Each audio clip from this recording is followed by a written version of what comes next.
Nothing does make sense anymore because it is a weird show. Why am I quoting the theme song of Blazar? Okay, With guys. me, All right, guys. Blazar Omega. Blazar Arc Omega. Blazar Arc Omega. Bow. Yes. Yeah. Yeah. So, guys, today on Ultraman Omega, Zagyo is drinking tea and presumably speaking in Elizabethan English while conjugating pronouns in an informal honorific. But that happens in a timeline that we are not focusing on in this episode, but presumably that is happening concurrently. No, we're here to focus on episode 17, Snow Blossoms. Where we see the return of Pagos from Ultra Q. Oh, yay. Ultra Q. That's fun.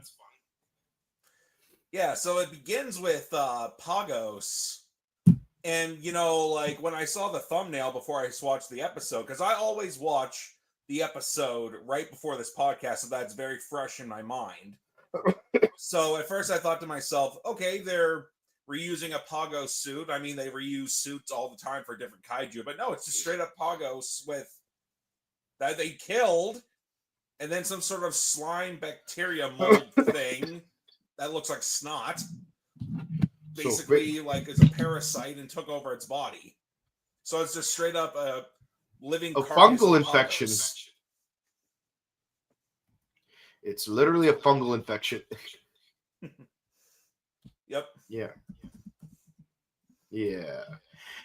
No, it's a very weird episode. Like straight from the beginning of the episode, the military organization that we were promised would not exist kills a kaiju.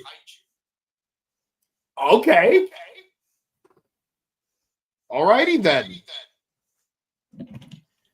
I swear, it's like I feel like Neil Patrick Harris from Doctor Who. Well, that's all nice then, isn't it? I don't know why he always does a German accent. Like that's just weird.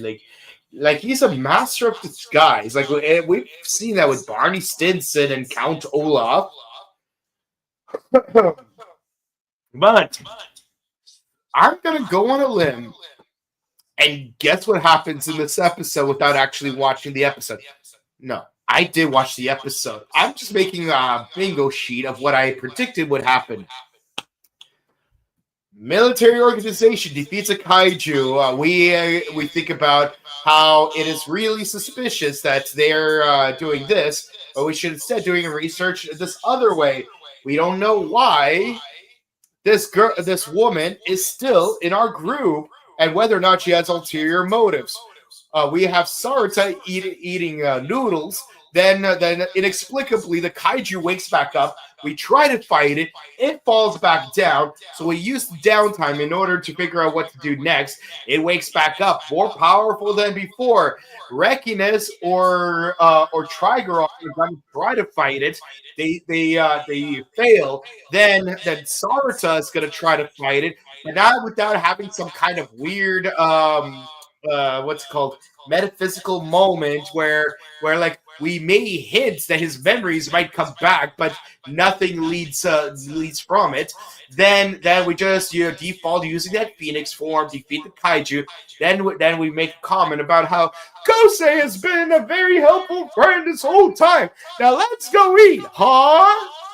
Oh gee, can we eat huh? I've never had huh before. Is there a huh restaurant somewhere around here? So I think to myself, how accurate was my prediction prior to watching the episode? Pretty dead on. Man, it's so predictable. It's as though I could do this whole podcast without actually watching the episode. I did that, but I did watch the episode, but let's be honest, if I didn't, you wouldn't know the difference. I might catch on eventually. Yeah. Yeah, I'll say this. What I didn't see coming is the way he would have that metaphysical moment of his memories possibly returning. But everything else is get on. It's like it's crazy. Yeah. Yeah, like there's even a part to where him and that new researcher woman that speaks English, he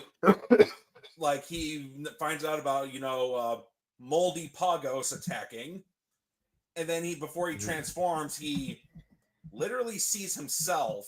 Mhm. They don't have any dialogue, and then he just kind of is like, all right, I'm gonna transform now. It's like, okay, once again, we're dropping really tiny, subtle hints about his past and moments that could expand upon that, but yet we're left with basically nothing. So it's like, okay, why is he seeing himself? What was that about? And it's not like he's seeing Omega. He's seeing Sarta. Yeah. He's seeing his alter ego's alter ego. Yeah, his alter ego's alter ego. Yeah, because he's actually, it's one of those cases where he's actually, his true form is the Ultraman. The human host is the disguise. Mm-hmm. Yeah. So it's basically like Kill Bill when Bill's like, you see, Superman is the real identity, while Clark Kent is the disguise. It's the way he sees humanity being frail, meek, and weak. And I'm like, you're full of crap, Bill. That's not what Superman's about. I know you're just stalling for time for that truth serum to kick in, but come on, man. Like, and I know a lot of people bought into that because he's so charismatic, but no, that is an incorrect analysis of Superman.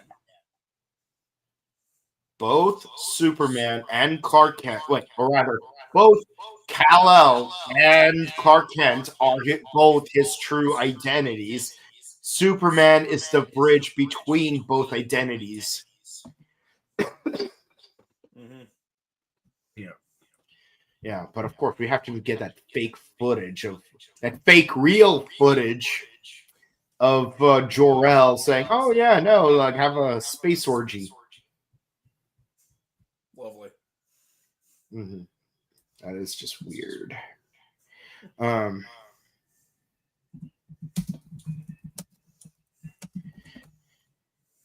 Yeah. But yeah, so yeah, we pretty much summarized the entire plot right there. Let's be honest. Like 8 minutes into the episode, and we already summarized almost everything. Yeah, basically he, after seeing his human self, he goes off to battle. He fights Moldy Pagos. He gets the slime all over him, which is very lovely imagery, by the way. Yeah. And then do you understand? Oh yeah, JoJo reference. Oh my gosh, it's a JoJo reference. Yeah. It's all about that rubber soul and some yellow temperance. Yeah, so of course, Kosei summons Valgenis, Kogeki Hoji no Shokan, aka in attack mode, and then fuses it with with his Omega to destroy Moldy Pagos and take away all their. Yes, it's a union summon. Yes, yeah, remember union summons? Yeah, you know what? This is both a Yu-Gi-Oh! And a JoJo reference. And what happens when you take some of those letters? Yu-Jo means friendship. Ha! Kono mama mo sukushi aruku de sakanai kie yuku yume wo kazue. But yeah, no, for real though. Like, yeah, Yu-Jo. But if you say Joyu, it means absolutely nothing. Yeah. But what's really cool is if you get one manga about a girl trying to break out of prison and another manga about two girls trying to become famous performers, you got JoJo Told Nana. Yeah, because Stone Ocean and Nana. Yeah. Yeah, so that's pretty much the gist of it. But yeah, no, it's like how do we destroy that mold? Because that's clearly what's causing the kaiju to get back up. It's like, well, heat's not working it because that secret weapon that the military's been using that is clearly not developed by our scientist teammate. They use heat and electricity, so it can't be heat, it can't be electricity. Maybe it's a cold, but cold's not enough. I know what to do when super's not enough, but what do I do when cold's I not was just enough? thinking that when coldness is just not enough. Use some dryness. Use some dryness. Use a liquid nitrogen. Yep. Omega. Oh gosh, can you imagine if in an alternate reality to where the English dub of Ultraman Tiga was successful, and then 4Kids, and then eventually, it's 4K Media now owned by Konami or something. Eventually, got the license to dub future Ultraman series, and now we eventually got a dub of Ultraman Omega in a 4Kids style. Somehow I feel like the 4Kids dub of Arc would somehow be better than than the original version of Arc. Is that even possible? Nothing is impossible. You just gotta believe. Well, thankfully, we live in the timeline to where Tsuburaya did make that partnership deal with Mill Creek and still release the vast majority of Ultraman series. That's still amazing to me. Yeah. And despite that, I'm also amazed that not only was the English dub of Tiga back in the day my introduction to Ultraman, but we got those uncut, the whole series on 4 volumes back in the day when Toku was incredibly niche. That's amazing. Mm-hmm. Yeah. Yeah. Well, I'll say this though. So far, I like the Mighty Morphin more than G-Ranger. Hot take. No, honestly, I agree. And it's not because, OMG, 90s nostalgia, because it's... It's not localized purism. I'm just saying, a clown that turns kids into cardboard cutouts is a little bit more menacing than a clown that makes people sneeze by kicking a football. Not to mention, aside from Burai, while I like the G-Rangers, don't get me wrong, they have little to no character development, and it focuses on a child of the weak. Of the weak plot. Yes, I noticed it. And the thing is, when they had the opportunity to bring back old children by bringing back an old plot, they didn't do it. They just brought in new children. Mm-hmm. The dinosaur eggs. Mm-hmm. Yeah. But yeah, honestly, I think that's pretty much covers everything. Like there's really nothing to add to this episode. I wish there was, but there's really nothing once worth again, just like Omega has a great premise, but not much happens in the episodes, usually. That's really unfortunate. I mean, again, don't get me wrong. I don't think Omega's a bad show. I do have fun with it. But I just think it's unfortunate that it has this good premise. Mm-hmm. They can expand upon that. And I like the aesthetics. But not much happens in the episodes. I would say there's definitely better Ultraman shows. It's just that it's like every episode just feels like repetition of the same plot. Like really repetitive. Like even the original 1966 Ultraman, like every episode actually felt different. Yeah, and that was an episodic show from the mid-60s. Yeah, from the 60s. From the 60s. Like, we had an episode where Tachibana and Fuji were trapped in a subaquatic base. It was like the season finale of Lightspeed Rescue. But yeah, no, it's just. But this is like, there's no variation really. Not really. Yeah.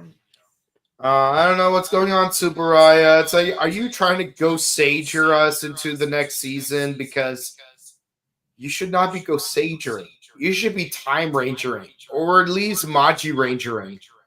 Yep, be on the future. Mm, Well, yeah, you know, it's right like, on the future. Change it to my dream. Change it to my soul.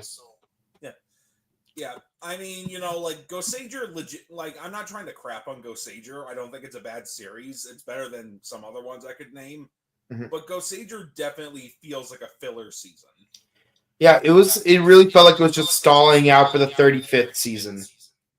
Yeah, it's like, all right, we need something after Shinkenger to fill in the gap for the 35th anniversary. Yeah. And Machi Ranger and Time Ranger definitely did not feel like that. No, they didn't. They didn't feel like filler seasons at all. In fact, No. you know, like Maji Ranger kind of, in a couple ways, or maybe like one way, felt like an homage to Go Ranger with, like, you know, airing the same year of its 30th anniversary, despite being the 29th series, and then like having the capes in the same color scheme as Go Ranger. Mm-hmm. But I'll say this, though. Even Kira Major, as difficult as it was to sit through, it did not feel like a filler season.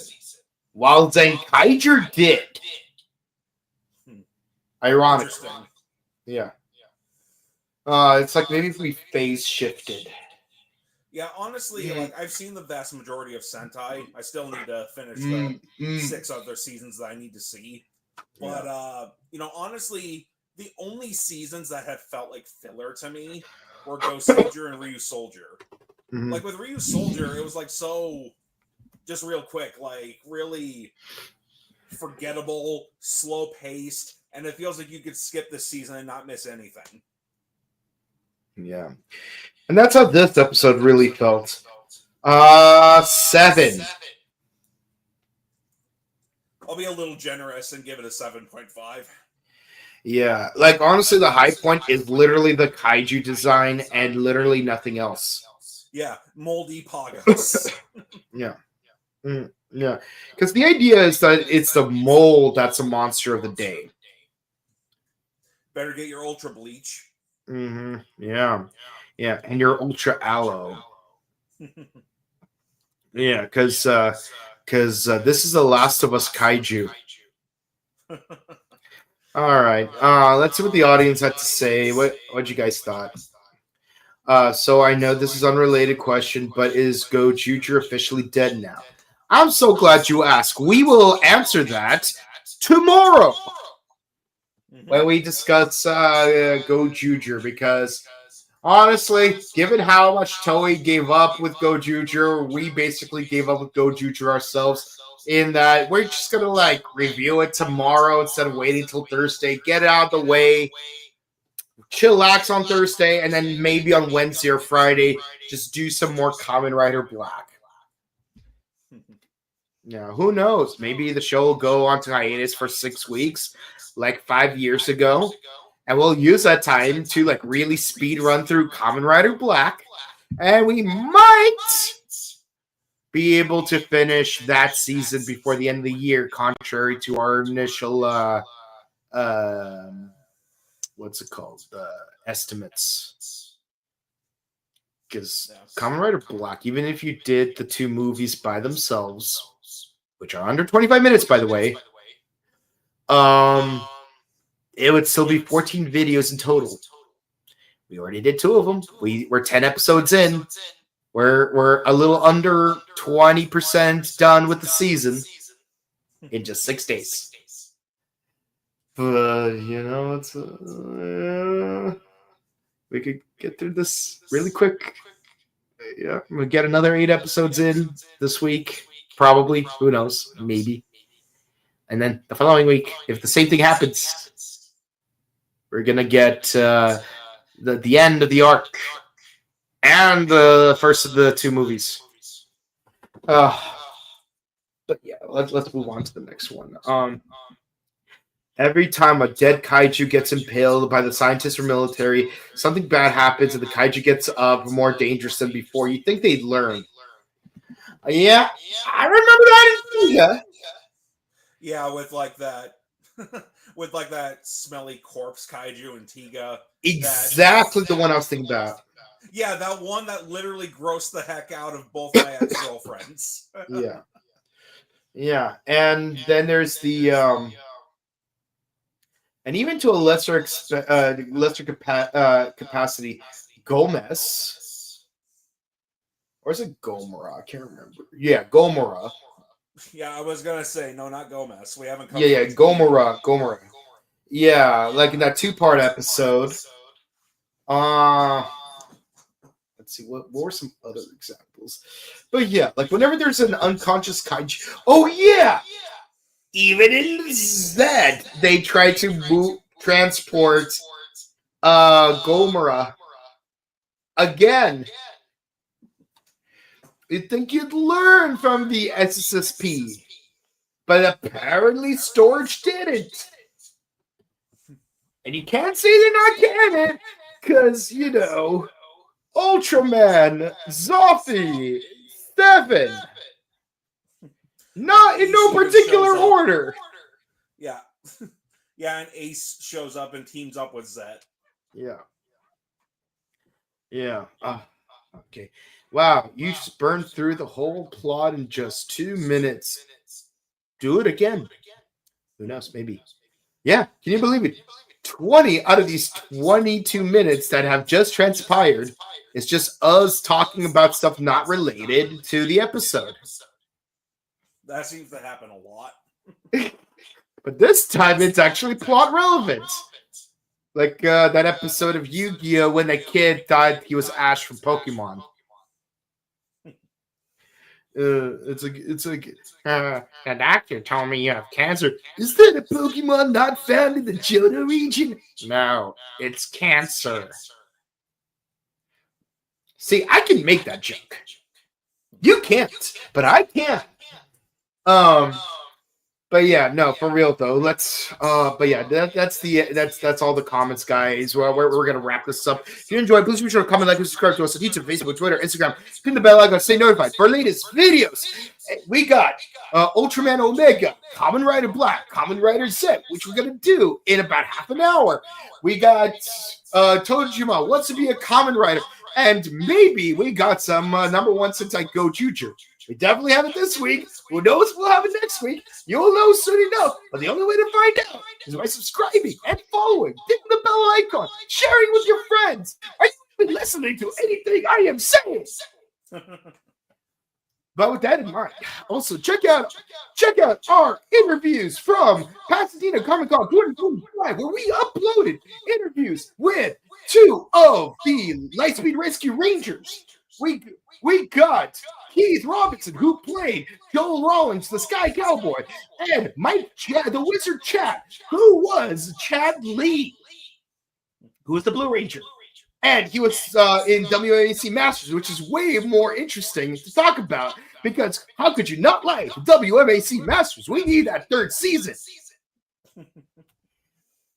We're going to have one more Lightspeed Rescue Ranger uploaded later this week. Find out who it is.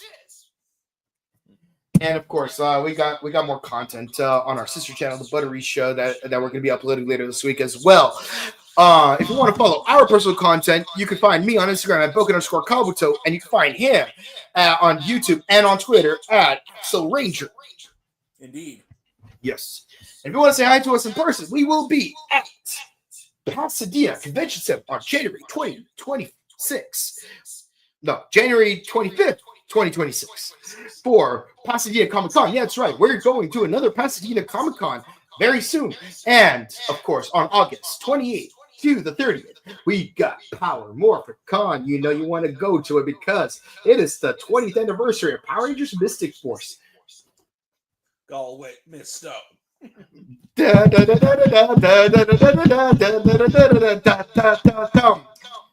But yeah, yes. And with that in mind, we hope you guys have enjoyed our content, and we love you guys. Have a good one. Bye. Are you ready to wake up? You ready to wake up? Are you ready to wake up? Because soon it's 6. Hitchy.